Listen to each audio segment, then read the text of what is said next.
This is the Kentucky Dam up here off of the Tennessee Kentucky Lake. Tennessee River, Kentucky Lake. This is what just absolutely petrifies or galls me, is the fact that whenever I was up here, during the time that I was up here, which I think was in 207, pretty sure it was 207, they shut down this dam, supposedly because there was a threat.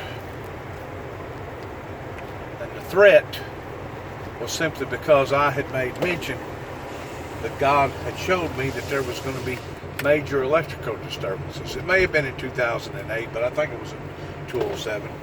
So they wound up shutting down this dam for about 3 hours. Paducah, Kentucky, their news station, Channel 6 covered it, okay? And absolutely found absolutely nothing. But then afterwards, whenever they was questioning me about all this,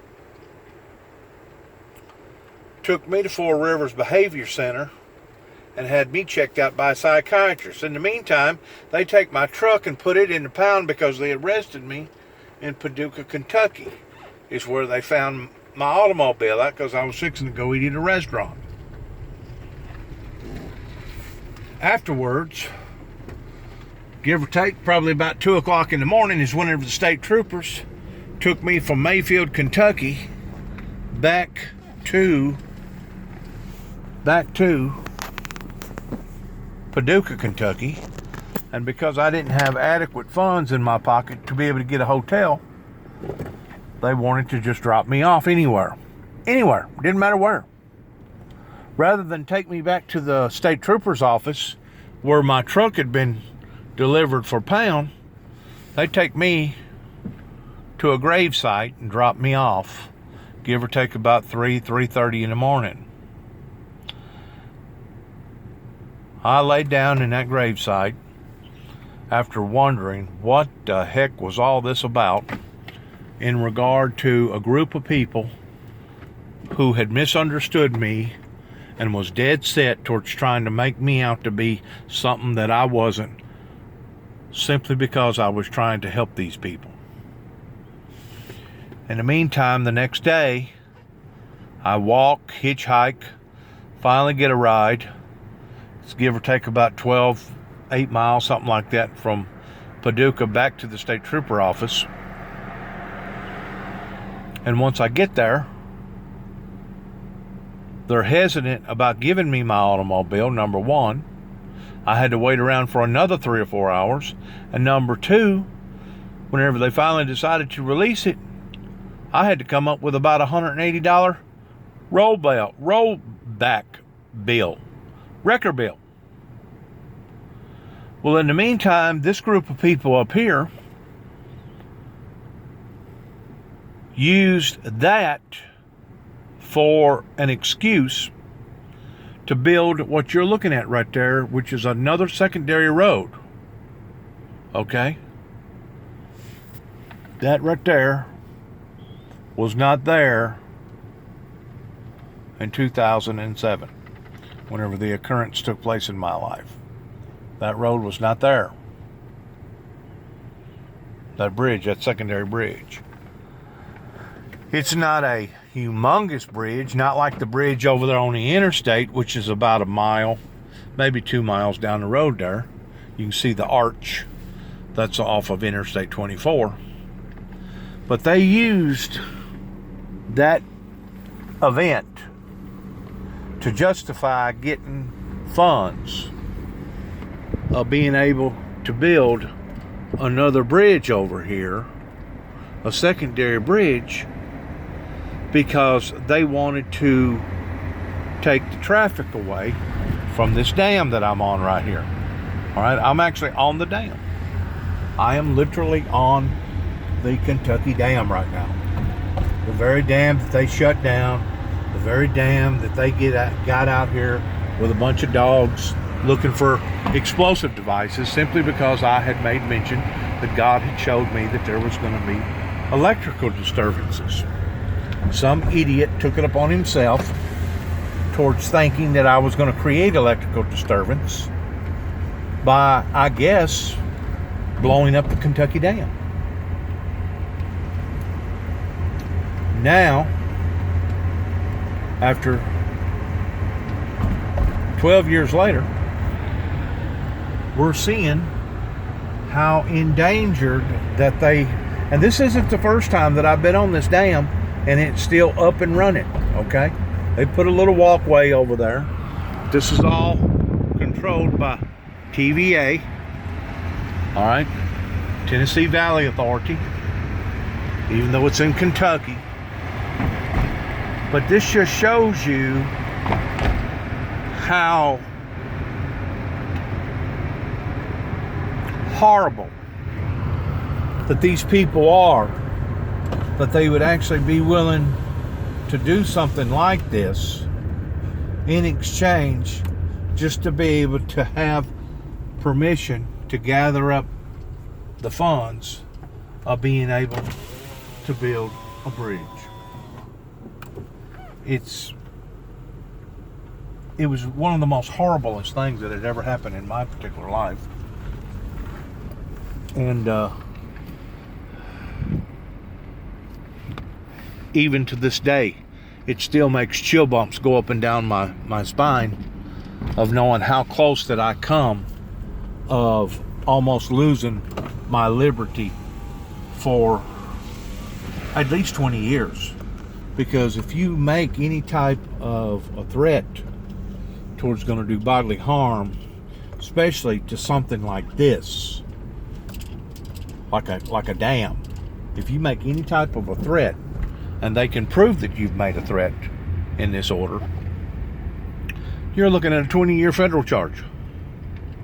That means they'll stick you away in an area that will be cruel and inhumane for the next 20 years. Or if you threaten to catch something on fire, as far as being an arsenal, or you have caught a woods on fire, if they catch you in regard to doing something like that, they'll either put you in jail or put you in a nut house, and that's where you remain for years and years and years. This is what these people tried to do to my life. Not only did they try to do this to my life in 2007, all right, but then later on in 2009, they, and if I got my years wrong, it ain't that I'm intentionally doing it. I'm just calling this off at the cuff, pertaining to just total memory. 2010 is whenever I come back to the state of Kentucky, up to Lamb Between the Lakes, and that's where they decided that they was going to attack me again, simply because I had uttered out a word on one of their recording boxes pertaining to Satan. And that's where they hauled me back to Paducah, Kentucky, which is give or take about, I guess it's about 35 miles from here. Maybe 40, I don't know. Hauled me back to Kentucky in front of a federal judge. And I had to agree on going and getting a psych evaluation done, or they was going to charge me with a Class E felony. Making a big deal out of me verbally making mention that I was going to try to take out the axis of evil, Satan, the wickedness of this world, rid evil from society. First of all, I thought it was our duty as Americans, because of our Constitution, towards ridding evil from society, because that's what our laws was founded and grounded off of. I had no idea that the state of Kentucky was protecting evil and protecting Satan. I wound up spending about 6 months, almost 6 months to the day, up in MCC in downtown Chicago, being studied like a laboratory rat to see if I had both my oars in the water, simply by trying to help a group of people.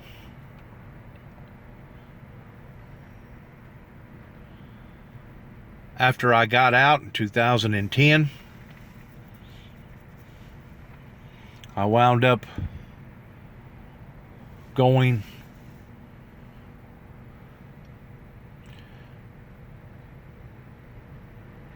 over to Missouri. And later on that year, my father passed away.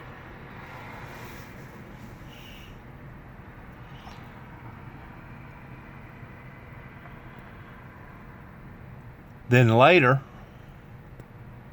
while being in Oklahoma City, Oklahoma, making a telephone call in 2012 to Land Between the Lakes, after that I had gotten the misunderstanding taken care of in Oklahoma City, Oklahoma by the name of Jay Silvernail, the attorney. I waited approximately 90 days later and called Gary Hawkins and explained to Gary Hawkins, which is in the Forest Service Division here in Kentucky, up at Land Between the Lakes, that this story was going to be told and that what that they had done was wrong. They took it upon to themselves to put out a federal warrant for my arrest on 2 different charges, on 2 different telephone calls that was non-threatening, and went all the way to Oklahoma City, Oklahoma, and arrested me and brought me back to the state of Kentucky. Once more, I'm trying to help these people, right? I'm trying to give them advances or issue out some sort of advisories that there was going to be electrical disturbances, in which there was. There was a major electrical disturbance in 2009 up here in Kentucky pertaining to a major ice storm. But now I'm being hauled in front of another judge, a state judge, by the name of Woodall in Trigg County, Kentucky. Actually, yes, it's in Trigg County, Kentucky, but they was holding me in Christian County in Hopkinsville, Kentucky. And now I'm having to go through another evaluation. This is 3 major evaluations that I have went through now since 2007. Now it's 2012, 5 years later, and I'm being evaluated again for simply making 2 telephone calls while I was out in Kentucky making good money. Good money. Done already had a house rented out, had a good job, had good friends, eating good food. Simply because of a bunch of people that was out to damage and destroy my character. Because I had stayed too long in the woods of Land Between the Lakes.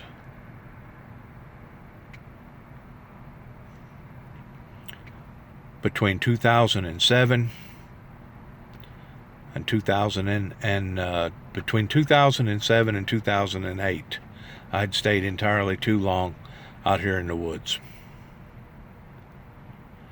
These people got very familiar with me.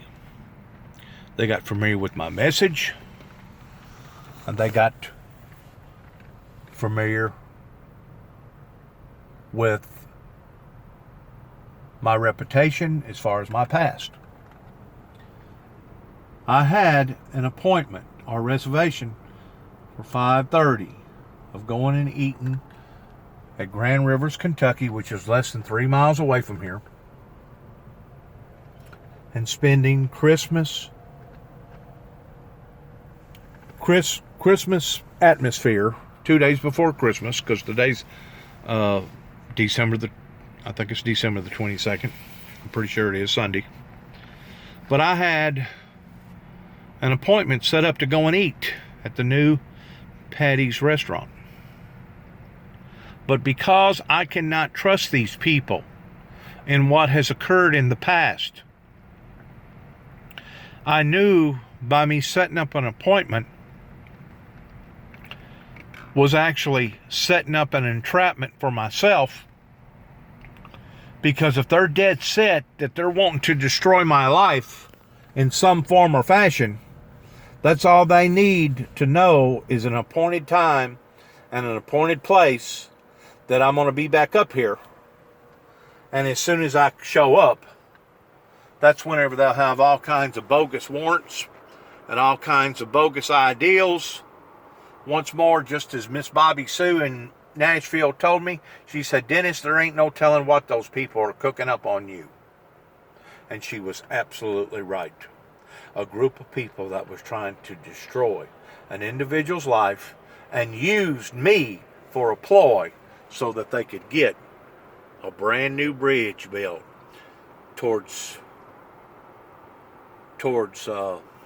using that as an excuse, because after 9/11 it was deemed by national security that all dams that had roads on them was eventually to move the main entrance road from the dam away from the dam, which requires ordinarily to build a bridge. Now, I don't know if that was just a state law in the state of Kentucky or if that was a national law, okay? But I do know this.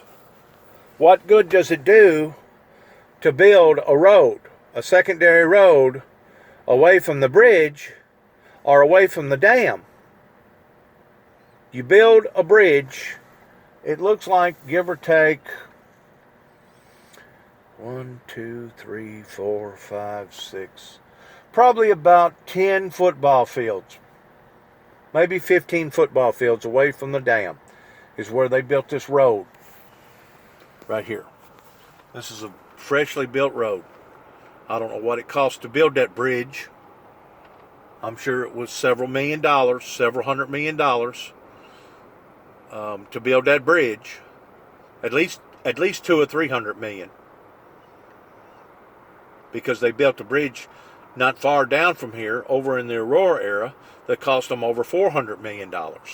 But that was a 2-lane bridge, and it had an archway over it. So I'm pretty sure that this bridge right here was probably about, this road or this bridge right here was probably about half that cost, $200 million for this road right here that you're seeing those cars travel on right there. In the meantime, the dam is still open. You can still travel up and down on top of the dam.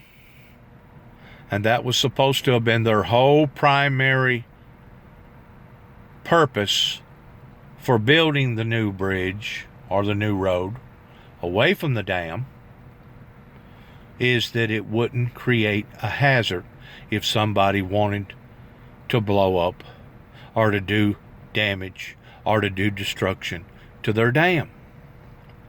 So it's kind of counterproductive. In the meantime, I'm still stained. I've never been liberated for what these people have done. The governor of the state of Kentucky still has yet to acknowledge any type of wrongdoing by their officials up here in this part of the neck of the woods. The governor of the state of Oklahoma still has yet to acknowledge any type of damage that was done to my credibility while me being out in Oklahoma City, Oklahoma, studying, investigating, doing a great deal of work in discovering the truth about a major government cover-up. And the governor of the state of Tennessee has yet to acknowledge any wrongdoing towards putting a ban on my life in regard to me not being able to get around any federal facilities during all that commotion. I have yet to be liberated by 3, possibly 4 states, because I had another occurrence that happened in the state of Georgia that at the time Governor Sonny Perdue was governor, and I think now he's the head of the agriculture department up here in Washington. But I have yet to get any type of exoneration or to be exonerated towards how that they had attacked me and trying to mark me as me being the bad guy, and the whole time I was trying to be the good guy.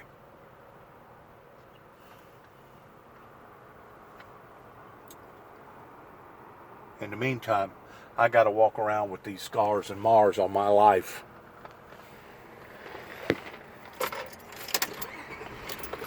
That will be damaging the rest of my life in regard to these heathens that has tried to paint me up as me being a monster. Literally, paint me up as me being a monster. To where if I would have had supporters, if I would have had backers, if I would have had a congregation, if I would have had a group of people that would have gotten in behind the Windmill Ministries years and years ago, going on 30 plus years ago, and I would have had, I hate to use the word following, because if you're following me, you're following the wrong person, but I'm going to go ahead and use it in this form of terminology. But if I would have had a following similar to Joel Osteen down in Houston, Texas, that I think's got a following of about 24,000, something like that. Do you really think if my name and my face was that popular that I would have been attacked again and again and again, basically being nothing but a punching bag for all these different authorities coming at me towards trying to taint me and paint me up like I'm some sort of a monster if I would have had a support team? No. And that's exactly what they wanted to do to me in Northwest Tennessee, in the little area where I'm from in Weakley County. They didn't want to support me. They wanted this calling that I have in my life to fail.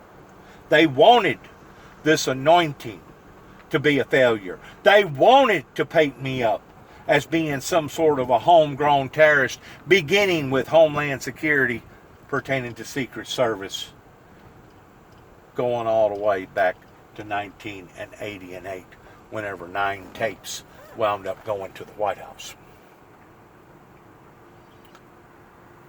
I thank God, and it's only by God, that I am still alive and well, and I'm free, and I'm not either in a nut house or I'm not doing time in jail for the rest of my life over bogus charges that they was trying so desperately to pin up onto my life.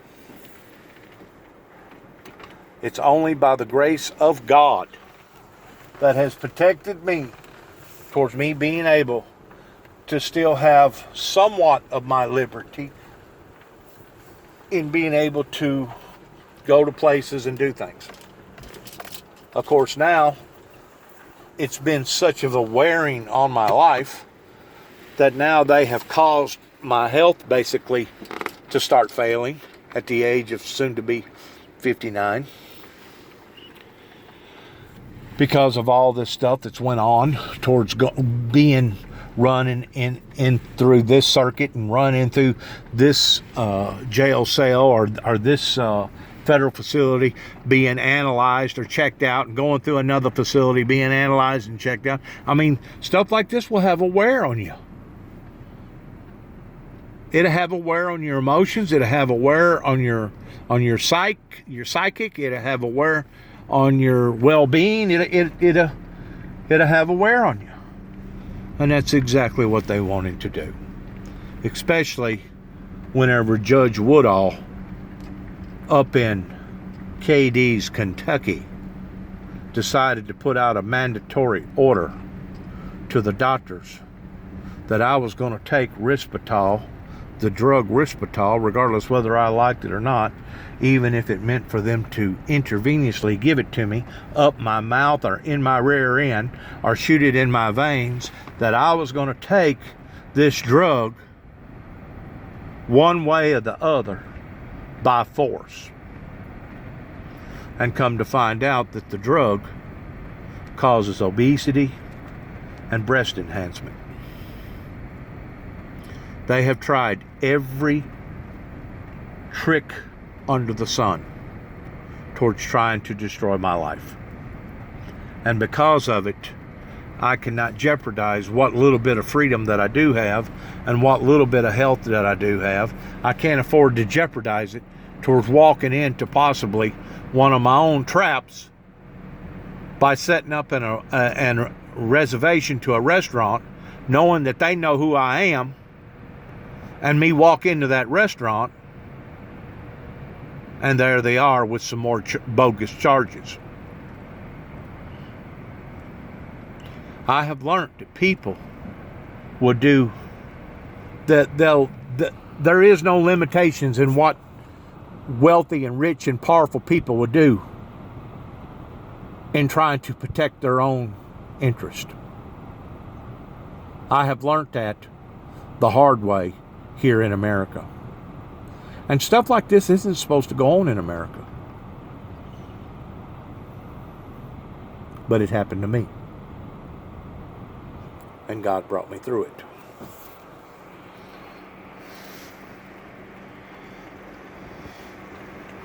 So yes, I called up a while ago and I made a cancellation on the appointment or the reservation that I had pertaining to the restaurant, not knowing if I'm going to get jumped, not knowing if something horrible is going to take place in my life. But yes, at least they think now that I'm not going to be coming, and maybe if they was planning on jumping me, maybe they have lost interest. I didn't realize there was two roads here. There was actually two roads.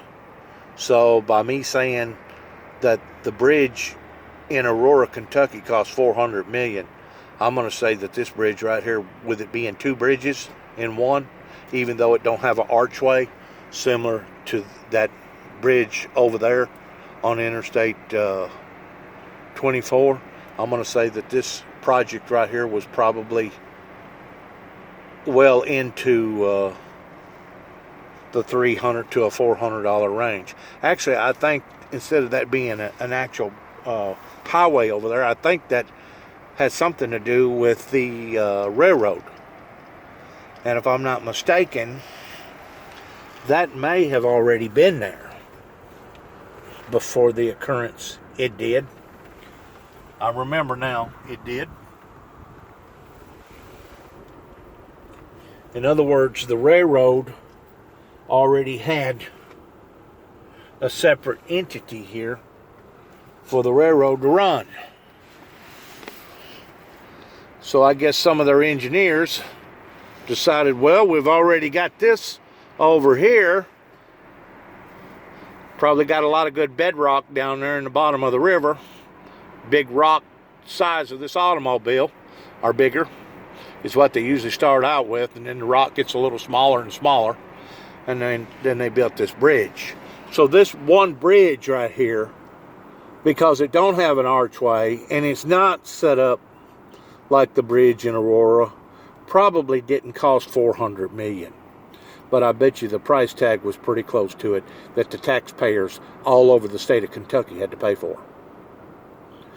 You keep in mind, whenever they do a project like this, it don't matter what state, it's the taxpayers that pays for this. Every taxpayer in the state of Kentucky contributed a paying to have that bridge built. And if they knew how they went about trying to manipulate some sort of a speedy deal of getting that bridge done, I feel like that a lot of them would rear up and how that they got that bridge built during the time that they built it, thinking or trying to falsely accuse me of me being some sort of a homegrown terrorist. That once more started right up there in Weakley County, where I'm from, in a little old town called Martin, Tennessee, up there where the UTM college is, towards them putting out bad vibes and charging me for falsifying files, in which I've never heard of anybody being charged with falsifying files unless you was dealing with taxation or you had something to do with a business. I've never heard of no one charging anybody with falsifying files, and for some unique reason, they found that even though that I had repeated myself several different times to the Martin officials that I had no harmful intentions whatsoever by telling a boy at the convenience store that there was so much controversy in my life that I was probably going to wind up on the news on account of it. After them dragging me from Huntington, Tennessee, while I was working for First Choice Body Shop, Jimmy Darnell and David Lloyd, dragging me all the way to Weakley County from Carroll County, and me explaining to them that I had no harmful intentions, and I still had to go through that rigmarole. It was actually, well, it's really a toss-up between Secret Service towards what that they was involved in, towards trying to taint me up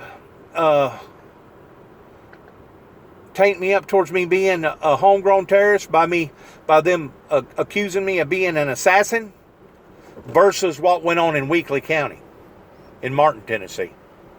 And of course, whenever you have this type of information out there about somebody, and all of a sudden something like these occurrences happen up here in Kentucky, they're going to check me out.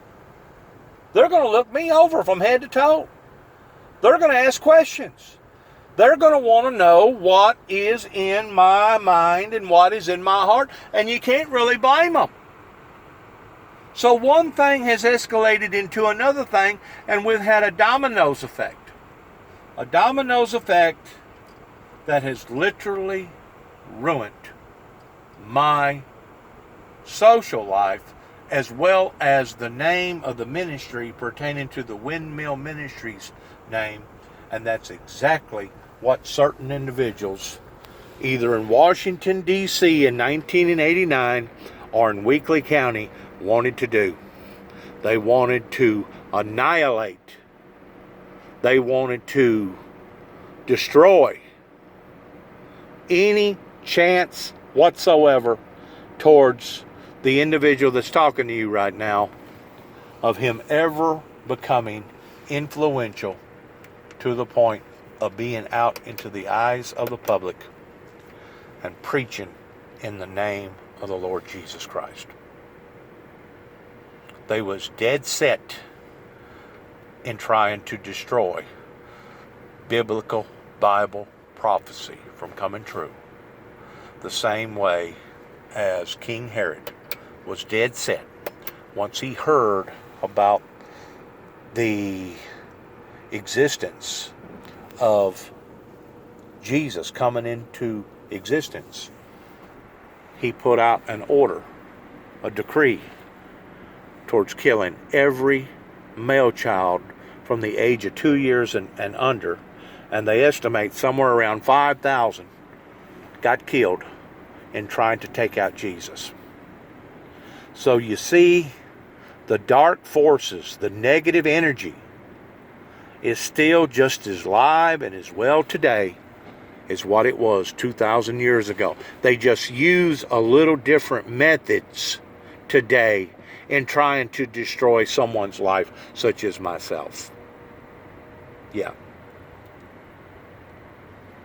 But if they can ever get you on paper and ever build a case on you pertaining to all these false accusations,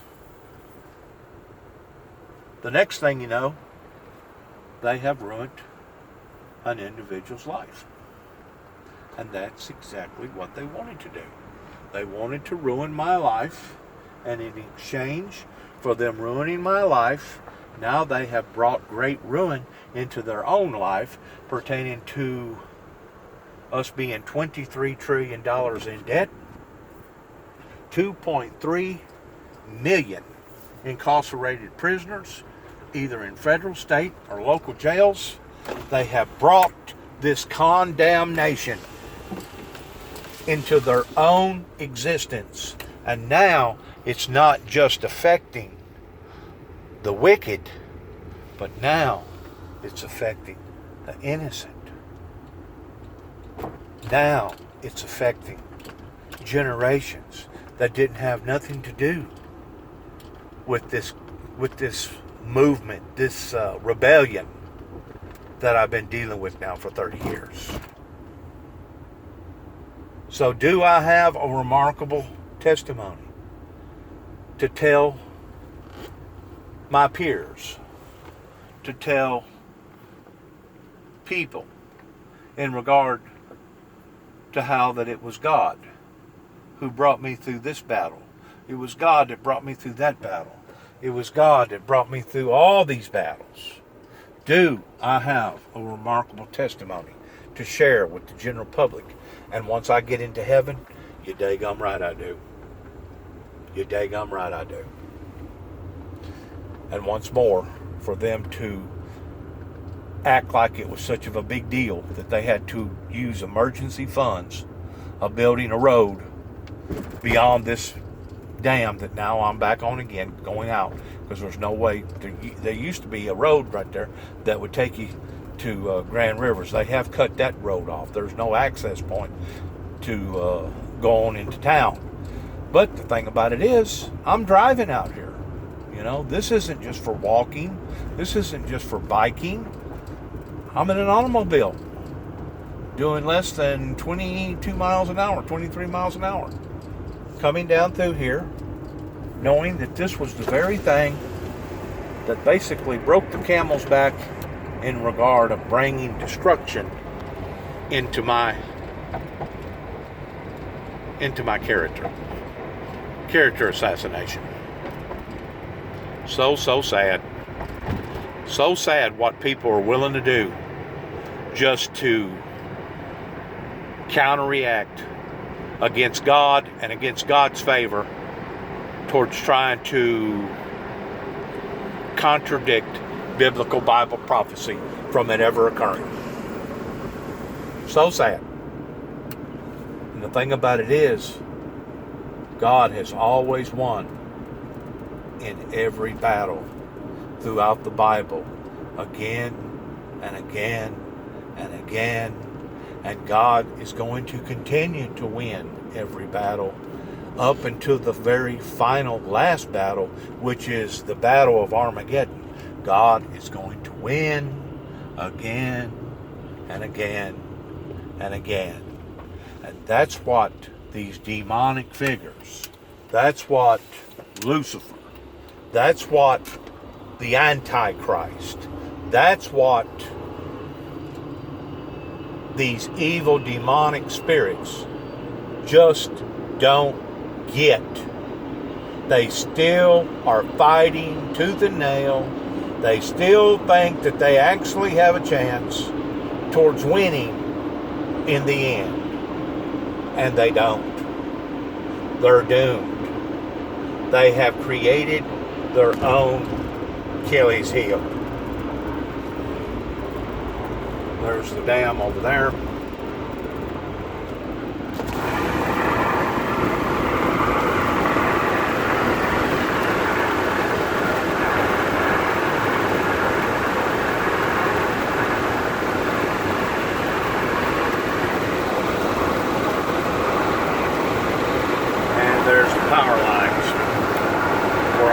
Stone. And right over here to the left is once more the railroad bridge. I